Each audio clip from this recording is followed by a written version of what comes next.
ከግርግሩ አድማስ ራቅ ብሎ 230 ኪሎ ሜትሮችን በናፍቆት ለሚጋልብ መንገደኛ ድንገት አንድ ድንቅ የታሪክ ድርሳን ይገለጥለታል።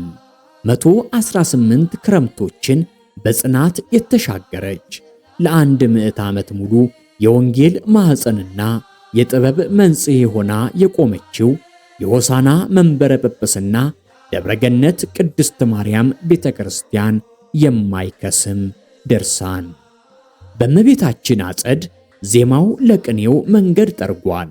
ቅኔው ለትርጓሜው አእምሮን አስፍቷል። ትርጓሜው ለሥርዓቱ፣ ሥርዓቱም ለባሕረ ሐሳብ ቀመሩ አውደ ምሕረቱን አስረክቧል። ይህቺ ጥንታዊት እናት ያልተጠቀለሉ መጻሕፍትን፣ ያልደበዘዙ ቅዱሳን ስዕላትን፣ ያልነጠፉ ብዕራትንና ያልኮሰሱ ብራናዎችን በጉያዋ ይዛ ልጆቿን ትጣራለች።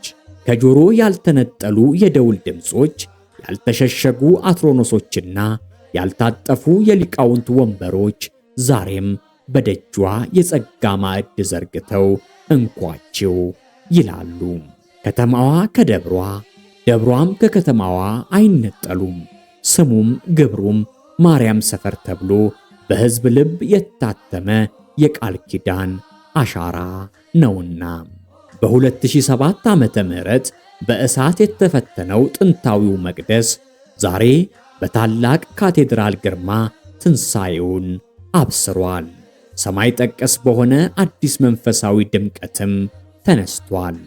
ለሩቅ ሰው ናፍቆት፣ ለቅርብ ሰው ደግሞ የማይጠገብ የጸጋ ማዕድ የሆነችው ይህቺ ቅድስት ስፍራ ከመጋቢት 24 እስከ 27 ድረስ በታላቅ መንፈሳዊ ጉባኤ ደጆቿን ወለል አድርጋ ጠብቃችኋለች። ኑ ይህችን የቃል ኪዳን ምድር እንርገጥ፣ በረከቷን እንሳለም፣ የዘመናት ድምቀቷንም በዓይኖቻችን እንመልከት። ኑ በዓለ ሆሳዕናን በሆሳና አብረን እናክብር።